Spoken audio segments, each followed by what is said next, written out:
Hello everyone. तो start हो गया आज हमारा एमसीक्यू का भंडार 17 मार्च 7 पीएम, जैसा हमने बात किया था।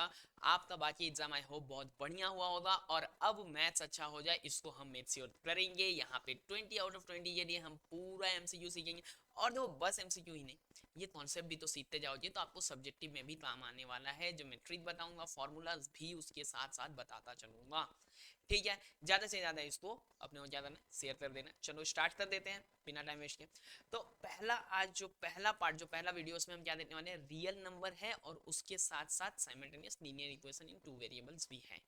तो ये दोनों हम देखने वाले हैं। पहला क्वेश्चन, 10 क्वेश्चन है, ईच वीडियो में 10 क्वेश्चन है। पहला question, if p and q are two prime numbers then, तो एलसीएम क्या हो जाएगा दो प्राइम नंबर का। ठीक है ना, दो प्राइम नंबर है अगर, या वो प्राइम भी होता, मान लो प्राइम नहीं होता तो वो प्राइम होता। तो वो प्राइम क्या होता है सर? वो प्राइम होता है जिसका आपस में कोई कॉमन फैक्टर ना हो। मान लो जैसे 14 और 15, इनका कोई कॉमन फैक्टर आपस में नहीं है, ये प्राइम नहीं है बट वो प्राइम है। इनका 7 2 है और इसका 5 एंड 3 है, तो ये को प्राइम है। तो दो प्राइम नंबर हो या दो को प्राइम नंबर हो, उनका हमेशा जो एलसीएम होता है वो दोनों का प्रोडक्ट होता है। ये दिमाग में रख लेना, एलसीएम हमेशा दोनों का प्रोडक्ट होता है और एचसीएफ हमेशा 1 होता है, दो प्राइम हो या दो को प्राइम हो। क्योंकि अगर दो नंबर प्राइम है ना, तो वो को प्राइम होने ही वाले हैं। ठीक है ना। चलो next, the decimal expansion of a rational number will terminate after. तो देखो, डेसिमल एक्सपेंशन टर्मिनेट तभी करता है, हम क्या पढ़े थे कि तभी एक्सपेंड, ये जो डेसिमल एक्सपेंशन है टर्मिनेट कब करेगा? टर्मिनेट करेगा जब मेरा denominator in the form 2 to the power m 5 to the power n होगा। तो ये तो है ऐसा। अब जो मैक्सिमम पावर होगा ना, उतना ही डेसिमल प्लेस के बाद टर्मिनेट करेगा। तो यानी इस पे तो पावर 3, इस पे पावर 2, मैक्सिमम पावर तो 3 है और 3 है तो 3 डेसिमल प्लेसेस के बाद। बताओ कितना आराम से, बस बेसिक कॉन्सेप्ट पता होना चाहिए। Let a and b be coprime, अगर a and b coprime है then a square and b square are. तो देखो, अगर ए और बी को प्राइम है, मतलब ए और बी का कोई कॉमन फैक्टर नहीं है। जैसे कि मेरा है ये 2, ठीक है, ये एक नंबर है मेरा 14 समझो, इनमें कोई कॉमन फैक्टर है नहीं। ठीक है, कोई कॉमन फैक्टर है नहीं। 15 भी है, तो मैं अगर इसको स्क्वायर भी करता हूं तो कोई कॉमन फैक्टर नहीं आने वाला। स्क्वायर भी करता हूं तो कोई कॉमन फैक्टर नहीं आने वाला। कैसे? देखो, मेरा यहां पर है 2, एक नंबर है, और इनटू कर देता हूं मैं 3, और यहां मैं रखता हूं 7 और इनटू 5। अब मैं अगर इसको स्क्वायर भी कर दूं, अगर मैं इसको स्क्वायर भी कर दूं, तो क्या कुछ कॉमन आएगा क्या? क्या मैं इसको स्क्वायर करूं तो कुछ कॉमन आने वाला है? कभी नहीं आ सकता। तो जब नहीं आ सकता, तो ये क्या, अगर a और b अगर को प्राइम है, तो a स्क्वायर b स्क्वायर, क्या a पे कोई भी पावर और b पे कोई भी पावर डाल देंगे तो भी क्या होने वाला है? को प्राइम ही होने वाला है भाई, निकल जाओ इसको देख के।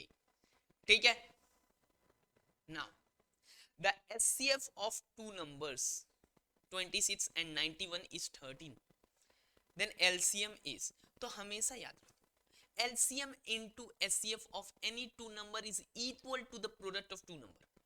LCM into SCF, LCM into SCF, ये जो होता है भाई वो A into B होता है। तो ये दोनों तो मेरा प्रोडक्ट ऑफ टू नंबर्स हो गया। 26 के संग में मल्टीप्लाई करता हूं 91, और इनका जो SCF है, ठीक है, तो देखो SCF कितना 13, दोनों नंबर कितना 26 और 91, तो 26 और 91 का LCM और SCF चाहिए। अगर LCM और SCF, तो SCF तो गिवन, SCF कितना 13, LCM नहीं पता, LCM नहीं पता, दोनों नंबर पता, तो क्या करेंगे, LCM into SCF is equal to product of two numbers. अब क्या, अब क्या, LCM चाहिए, LCM चाहिए, ये 13 से डिवाइड कर देंगे ना इसको, तो 13 से ये 2 टाइम्स 2 इंटू 91 हो गया ना 182, तो एलसीएम हो गया ना 182। कैसे समझ में आ गया? देखो, LCM into HCF is equal to product of two numbers. ठीक है, चलो नेक्स्ट। तो यहां से क्या कॉन्सेप्ट भी देखते हुए चलेंगे, एमसीक्यू करेंगे बट कॉन्सेप्ट भी समझते हुए चलेंगे। If the least prime factor of a, ये बहुत अच्छा क्वेश्चन है, बहुत अच्छा क्वेश्चन है। If least prime factor of a is 3, सबसे छोटा जो प्राइम फैक्टर है ना वो 3 है। सबसे छोटा प्राइम फैक्टर जो है 3 है, तो 3 के आगे कुछ भी हो सकता है, लेकिन सबसे छोटा प्राइम फैक्टर क्या है, 3 है। दूसरा है बी, इसका सबसे छोटा प्राइम फैक्टर 7 है, बाकी और कोई भी प्राइम फैक्टर हो सकता है बट 7 से छोटा नहीं है। एक बात याद करो, अगर इसका प्राइम फैक्टर 2 होता तो फिर 3 सबसे छोटा नहीं हो सकता था, 7 सबसे छोटा नहीं हो सकता था। जब यहाँ 3 और 7 दिया यानी 2 इसका प्राइम फैक्टर नहीं है, और 2 नहीं है यानी बाबू ये नंबर्स ऑड है। 2 नहीं है तो बाबू ये नंबर्स क्या है, ऑड है। और अगर ऑड और ऑड को जोड़ोगे, a plus b, odd plus odd करोगे, क्या मिलेगा, इवन मिलेगा ना। तो 3 और 7 बता रहा है कि यहाँ 2 नहीं था, यानी ये दोनों क्या था, ऑड था। और ऑड को अगर ऐड करते हैं तो हमें इवन मिलता है, ये तो आराम से सबको पता है। और अगर इवन नंबर आ रहा है तो उसका सबसे छोटा प्राइम फैक्टर जो है वो 2 हो जाने वाला है। ठीक है, तो ये गलती बहुत बार ऑप्शन में यहाँ पे 10 दे देता है, तो ये 10 देख के लोग क्या सोचते हैं कि 3 और 7 को ऐड कर देते हैं, ऐसा मत करना। ठीक है, क्यों, क्योंकि 3 सबसे छोटा प्राइम फैक्टर, मतलब आपको वो चिल्ला के दूसरे तरह से बता रहा है, थोड़ा छुपा के थोड़ा अलग तरीके से बता रहा है कि भाई यहाँ जो है ये ऑड नंबर है। ठीक है, 7 लीस्ट प्राइम फैक्टर है, मतलब ये ऑड नंबर है। ठीक है, चलो अब आ जाते हैं हमने simultaneous linear equation in two variable. देखो एमसीक्यू में बहुत लिमिटेड क्वेश्चंस इसमें से एक टाइप बनता है क्या, कि अगर दो लाइन है ना, दो लाइन लीनियर इक्वेशन इसीलिए बोलते हैं क्योंकि ये लाइन को रिप्रेजेंट करता है। ठीक है ना, ये क्या करता है, लाइन को रिप्रेजेंट करता है। अब दो लाइन अगर पैरेलल होगा, दो लाइन अगर पैरेलल होगा तो ये कभी एक दूसरे को इंटरसेक्ट नहीं करेगा। अब देखो दो इक्वेशन कैसा होता है, a1x b1y plus c1 equal to 0 and a2x b2y plus c2 equal to 0। एक कंडीशन अभी बताने वाला हूं, इस पे सारा एमसीक्यू लगभग हो जाएगा। कंडीशन क्या है कि अगर a1 by a2 is equal to b1 by b2 होता है तो ये पैरेलल लाइन है और इसका कोई सॉल्यूशन नहीं होने वाला। पैरेलल लाइन है, कोई सॉल्यूशन नहीं होने वाला अगर a1 by a2 is equal to b1 by b2। अगर मैं इसी को a1 by a2 b1 by b2 और c1 बाई c2 बोलूं तो मतलब ये कोइंसिडेंट लाइन है, एक ही लाइन है। दोनों जो इक्वेशन है ना वो एक ही इक्वेशन है, अलग कोई इंफॉर्मेशन है नहीं। तो अलग कोई इंफॉर्मेशन जब यहाँ है नहीं तो फिर हमें इनफाइनाइट मेनी सोल्यूशन मिलेगा। और अगर ये नहीं होता है तो यानी ये नॉन पैरेलल है, एक बार इंटरसेक्ट करेगा और इसका एग्जैक्ट एक सॉल्यूशन आपको मिल जाएगा, एक एक्स का एक वाई का वैल्यू मिल जाएगा। ये कंडीशन दिमाग में रखना है, आगे बढ़ेंगे सारा काम होने वाला है। चलो पहला तो ये है कि ये इक्वेशन दिया हुआ है 4x plus 6y and 4x minus 2y is equal to 4 और इधर पे 32, आपको पूछा गया है 8y का वैल्यू। तो आप देखो इस इक्वेशन में से इक्वेशन को, इस इक्वेशन फर्स्ट वाले इक्वेशन में से सेकंड वाले इक्वेशन को अगर सब्ट्रैक्ट करते हो तो माइनस 2y आपका सब्ट्रैक्ट हो जाए प्लस 2y बन जाएगा। और 4x तो आपस में ऐसे ही कैंसिल, 4x और 4x कैंसिल और ये वाला ऐड हो जाएगा। तो 8y जो है वो कैसे मिल रहा है हमें, 8y मिल रहा है हमें सब्ट्रैक्ट करने के बाद। तो 8y हमें मिल रहा है सब्ट्रैक्ट करने के बाद, तो सब्ट्रैक्ट किया तो आ गया अपना 28। तो बाबू चलो 28, ठीक है ना, आराम से था। क्या किया, सब्ट्रैक्ट किया, इक्वेशन 1 से इक्वेशन 2 को सब्ट्रैक्ट किया। ठीक है ना, सब्स्टिट्यूशन मेथड, एलिमिनेशन मेथड, तो ये वाला एलिमिनेशन मेथड का पार्ट है। ठीक है ना। और अगर किसी को भाई एलिमिनेशन मेथड चाहिए, सब्स्टिट्यूशन मेथड चाहिए, वो सबका डिटेल्स वीडियो ऑलरेडी अपलोडेड है। वो सब अगर आपको डिटेल वाला देखना है तो वो ऑलरेडी अपलोडेड है, लिंक डिस्क्रिप्शन में डाल दे रहा हूं मैं, देख लेना आराम से। अभी देखो, a number consists of two digits whose sum is 10 and if 18 is subtracted from the number the digits are reversed। पहला बात समझो, अगर आप सब्ट्रैक्ट करके डिजिट रिवर्स कर रहे हो, सब्ट्रैक्ट करके डिजिट रिवर्स कर रहे हो यानी ओरिजिनल जो नंबर है ना उसका 10th डिजिट बढ़ा है, ओरिजिनल जो है उसका 10th डिजिट बढ़ा है। और अगर आप यही ऐड करके करते तो ओरिजिनल जो है उसका 10th डिजिट छोटा होता। तो सबसे पहले ऑप्शन में से जिसका 10th डिजिट छोटा है वो हटा लेते हैं, यहाँ है नहीं, दिक्कत नहीं। सम ऑफ द डिजिट्स 10 होना चाहिए, तीनों में ही सम ऑफ द डिजिट्स 10 है, ठीक है। इसमें तो दोनों डिजिट सेम है तो ये रिवर्स होने ही नहीं वाला, तो सब ये करो तो इसको एकदम से हटा लो। अब समझो आप इसमें अगर आप 18 सब्ट्रैक्ट करते हो तो ये बनता है 46 और काम आपका यहीं पे खत्म। और एक बात बता दे रहा हूँ, ये ऐड और सब्ट्रैक्ट जब भी कोई नंबर करके आप रिवर्स करोगे ना तो हमेशा 9 का मल्टीपल होने वाला है, 9 का मल्टीपल होने वाला है, एकदम अलग सा ट्रिक बता रहा हूँ आपको, ये हमेशा 9 का मल्टीपल होने वाला है। अब ये देखो 9 का कितना मल्टीपल में, 9 इंटू 2 में है तो इनके डिजिट्स का डिफरेंस उतना ही होगा। जैसे थोड़ा डिटेल में समझते हैं, अगर मान लो आप 36 लिखते हो तो 3 और 6 का डिफरेंस 3 है, यानी इसमें आपको 27 ऐड करना होगा, 3 इंटू 9 ऐड करना होगा, तब आपका डिजिट रिवर्स होगा। देख आप कोई भी 2 डिजिट नंबर सोचो, 57 है, 2 का डिफरेंस है, आपको इसमें 18 ऐड करना होगा, 75 हो जाएगा। तो अगर आपको डिजिट रिवर्स करना है, छोटा है टेंस वाला तो ऐड करोगे, बड़ा है टेंस वाला तो सब्ट्रैक्ट करोगे। कितना ऐड और सब्ट्रैक्ट करोगे, 9 के मल्टीपल में करोगे, 9 का कितना मल्टीपल होगा, जो डिजिट का डिफरेंस है, इससे बाहर कुछ नहीं, ठीक है।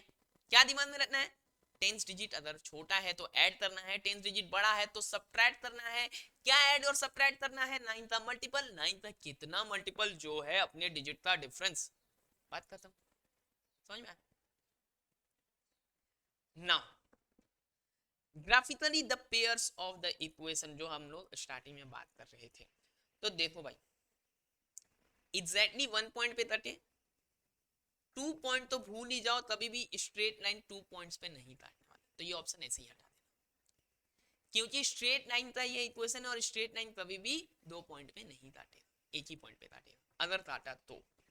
अब देख लेते हैं ना इनका रेशियो क्या है, तो भाई इसका रेशियो है 1:3, इसका भी रेशियो देख लेते हैं, इसका भी है 1/3, 1:3 है, ये भी फ्रैक्शन, तो मतलब यहाँ पर a1/a2 is equal to b1/b2, but ये 1/3 नहीं है, नॉट इक्वल टू c1/c2, यानी ये पैरेलल लाइन है, और पैरेलल लाइन है। अगर इससे पूछता कितना सॉल्यूशन होने वाला है, no solution, parallel line no solution, ठीक है। और अगर ये भी इक्वल हो जाता तब हम बोलते कोइंसिडेंट, ठीक है ना। चलो चलो बहुत अच्छा। For what value of k do the equation this and this represents the coincidence line?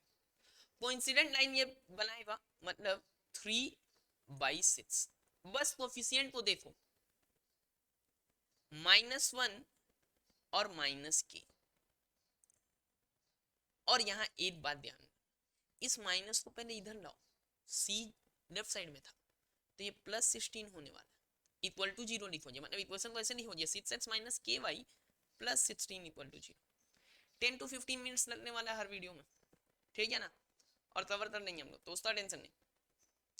अभी देखो ये 16 है और यहाँ पर क्या है 8 है, तो भाई ये भी 1/2 है, ये भी 1/2 है, अब ये 1/2 होना चाहिए ना, तो k का वैल्यू अगर 2 हो जाए तो ये भी 1/2 हो जाएगा कि नहीं, ध्यान से देखो 1/2 1/2, तो ये भी होना चाहिए 1/2, यानी k का वैल्यू 2 हो जाए तो मेरा काम खत्म हो गया ना भाई, समझ में आया। और ये सारा जो लिखा हुआ है ये कहाँ मिलने वाला है, मैथमेटिकल अड्डा के ऐप पे, ऐप का लिंक डिस्क्रिप्शन में, नहीं तो जाओ प्ले स्टोर से भी डाउनलोड कर लो, ठीक है।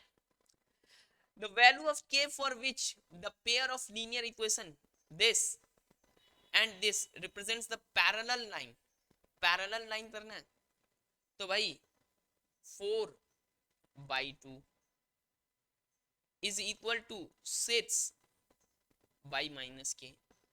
is not equal to, यहाँ पे आ जाएगा ये -7, ठीक है, तो -1/-7, तो ये तो नॉट इक्वल टू है ही, इसके लिए हमको कोई टेंशन है नहीं, देख के दिख गया ये नॉट इक्वल टू। अब भाई इसी को तो इक्वल करना है, 4/2 6/k माइनस के, तो यहाँ तो ये भाई 2 है, यहाँ ये 2 है, तो यहाँ -k जब आएगा तो 6/2, तो -k का वैल्यू तो 3 हो गया साहब, -k का वैल्यू 3 हो गया, तो k का वैल्यू क्या होगा -3, तो k का वैल्यू जब -3 हो जाएगा, k का वैल्यू जब -3 हो जाएगा तो ये क्या हो जाएगा, पैरेलल लाइन हो जाएगा, तो k का वैल्यू -3। ऐसा आ सकता कि for what value of k, या फिर उल्टा ये से पूछ दे कि भाई ये पैरेलल है, कोइंसिडेंस है, क्या है। तो मेरे समझ से ये सारा एमसीक्यू जो है वो आ सकता है आपके एग्जाम में।